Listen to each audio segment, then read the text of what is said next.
Halo sahabat semua. Di kesempatan kali ini, saya akan menceritakan alur cerita manhwa yang mungkin kalian semua akan menyukainya.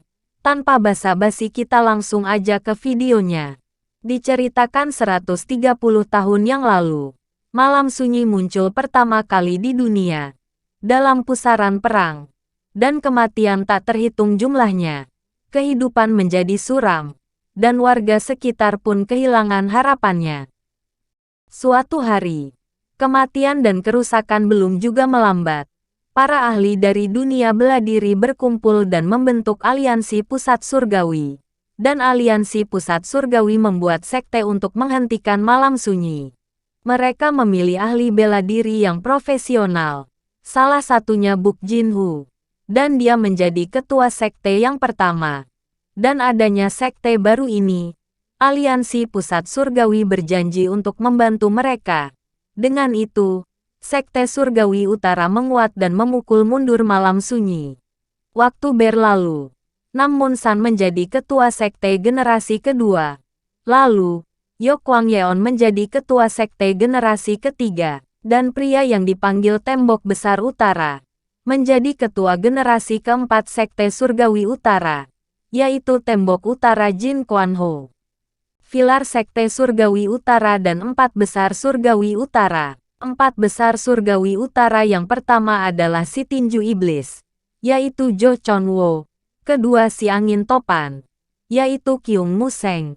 Ketiga si Pedang Hantu Terkutuk, yaitu Yeon Cheon Hua. Dan yang keempat si Penguasa Darah Besi, yaitu Jae Hyok Sim. Tokoh-tokoh yang tadi itu berperan penting dalam mengusir Malam Sunyi dari Tanah Utara. Sehingga tampaknya Malam Sunyi sudah mentok melawan Sekte Surgawi Utara. Dan Malam Sunyi pun menghilang. Tapi kemudian Jin Kuan Ho sang Tembok Utara tumbang di depan anaknya yang bernama Jin Muwon. Jin Kuan Ho berkata, "Sepertinya hanya terkuat yang berkumpul di sini. Dialah Langit Sembilan. Adalah tokoh kuat yang tak pernah tercapai menguasai dunia bela diri." Seraya berkata, "Aliansi Pusat Surgawi, apakah ini perbuatanmu?"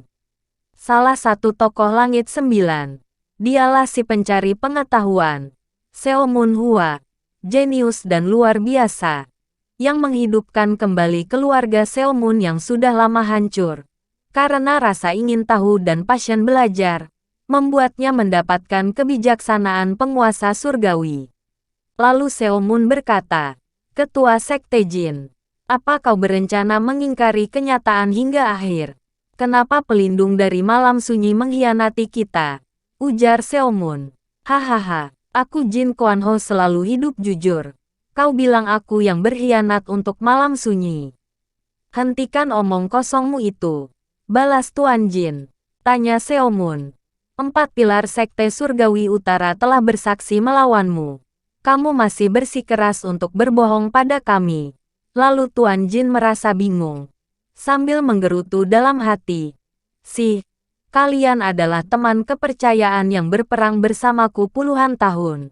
Kalian saudaraku, tapi kenapa kalian mengorbankan Sekte Surgawi Utara?"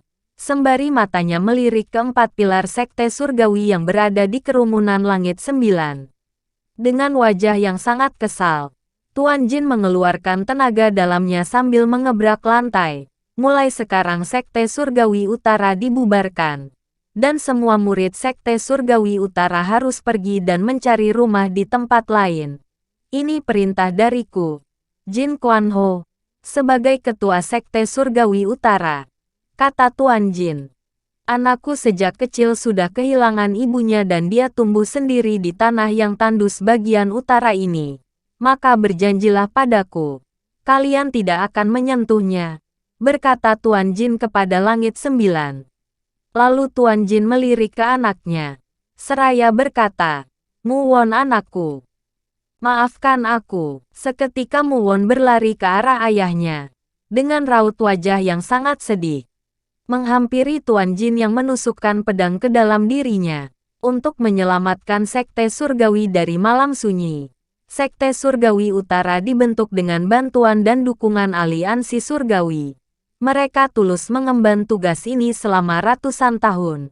Akan tetapi ketua sekte generasi keempat Jin Kuan-ho telah mereka hianati 3 tahun berlalu.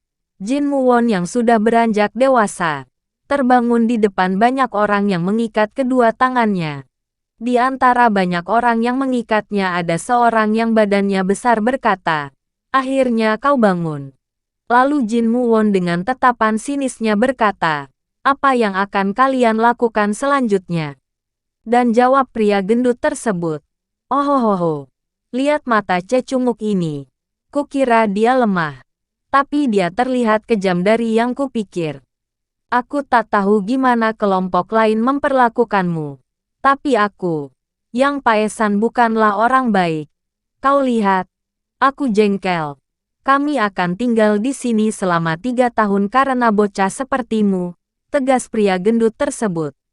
"Sekarang tunjukkan di mana senjata dan teknik bela diri itu kau sembunyikan.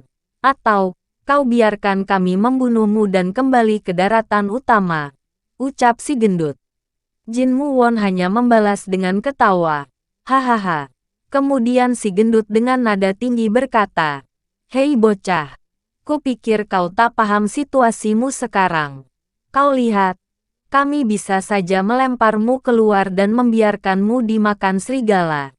Itu adalah solusi yang mudah bagi kita, daripada kami lapuk di tempat ini selama 3 tahun.